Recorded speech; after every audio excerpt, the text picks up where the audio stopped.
of them ascribe to mistaken identity.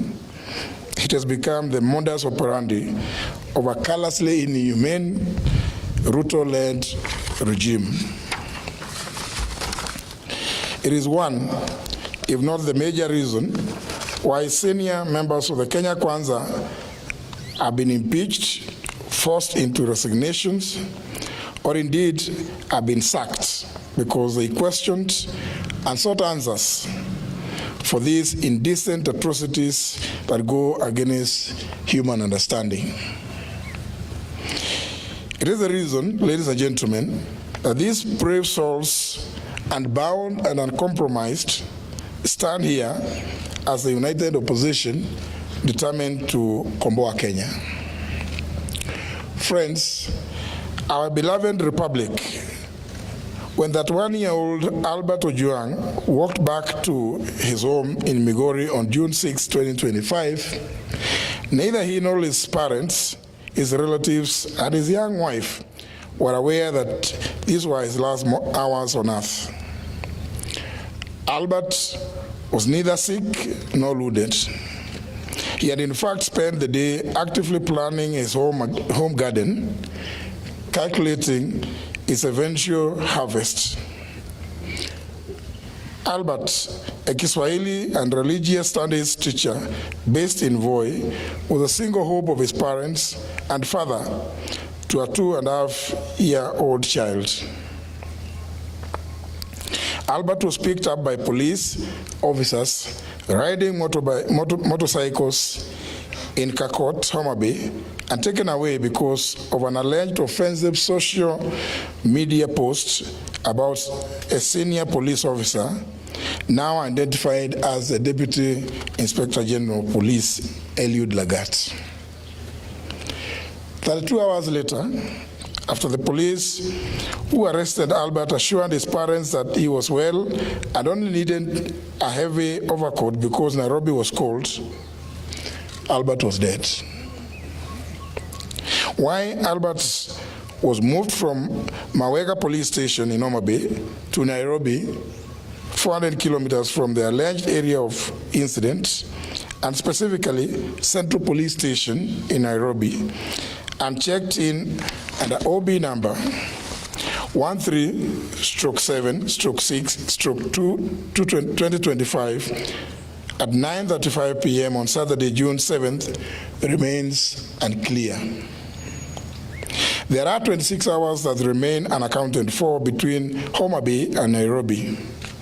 26 hours when a healthy man, having lunch with his young family, arrived, according to many sources, bleeding with serious injuries, 26 hours before being declared dead on arrival, allegedly at Bagathi Hospital, Nairobi, at 1:39 a.m. Today, ladies and gentlemen, this is no ordinary gathering. Albert's family has questions. We too have questions. Kenyans have questions. And indeed, the international community has questions. We all demand answers to the following. 1. The Criminal Procedure Code, Chapter 75 of the Laws of Kenya, has clear procedures on arrests relating to cognizable offenses. There should have been a formal complaint and an arrest warrant. Kenyans want to know if there was a formal complaint by the Deputy Inspector General of Police, Eliud Langat. And if so, at what police station? Which date and time was this complaint recorded? Was it the OB entry number of the said was there an OB entry number for the said complaint? Number 2, we demand to know why Albert was moved from Mawego Police Station, Homa Bay, to Nairobi, and specifically Central Police Station, and which officers accompanied him by name and rank. Central Police Station, Nairobi area, has CCTV coverage. Number 3, we demand to know where the footage showing Albert being brought in and leaving the station is, and whether it's been provided to the family lawyers.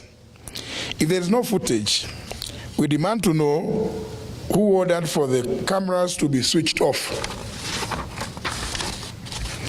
When Albert was picked up in Homa Bay, he had no physical injuries. Indeed, he was having lunch with his wife. We demand to know who inflicted the grievous and extensive injuries on his body. Number 5, it's been reported that Albert was in solitary confinement at Central Police Station. Why was Albert considered a high-risk criminal to be confined in solitary? If he was not in solitary confinement, as alleged, who are his cellmates and how many were they? We therefore demand to know that demand to be shown the cell register to show whether he was with other inmates or he was in solitary confinement. Number 6,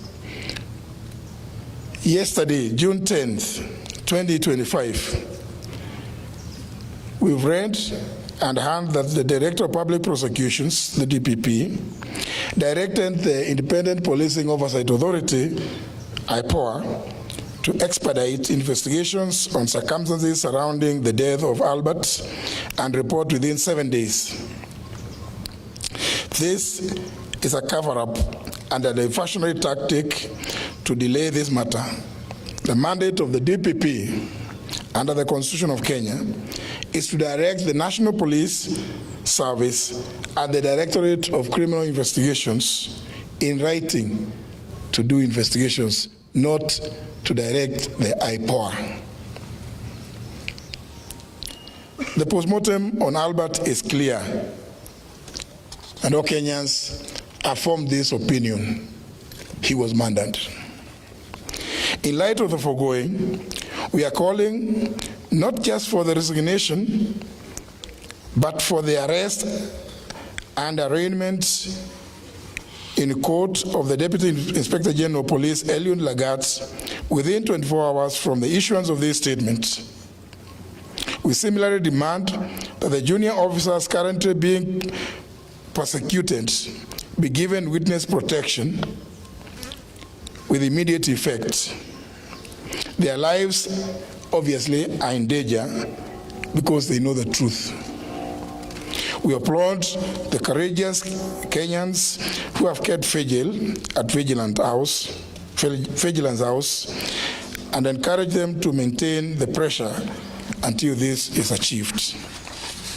We're also aware that Safaricom is complicit and indeed a facilitator in the tracing and abduction of Kenyans who have either ended up dead or maimed in the hands of police like Albert Ojwang.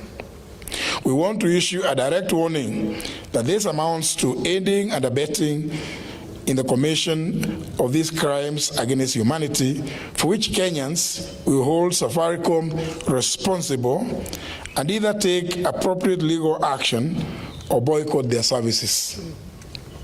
Finally, ladies and gentlemen, due to the persistent targeting, kidnapping and abductions, intimidation, and love arrests and murder of young people by this heinous and degenerate regime led by William Ruto, we reiterate our call for the June 25th to be a people's public holiday, a day of memorial in honor of all Kenyans who have lost their lives under this regime. Thank you. God bless Kenya. I think it's a very clear statement. I don't know whether anybody in here, because I think something so serious needs to be digested as it is. Yes. No questions. No Okay. Thank you. Maybe, but anyway, it's okay. Anyway, clear. Thank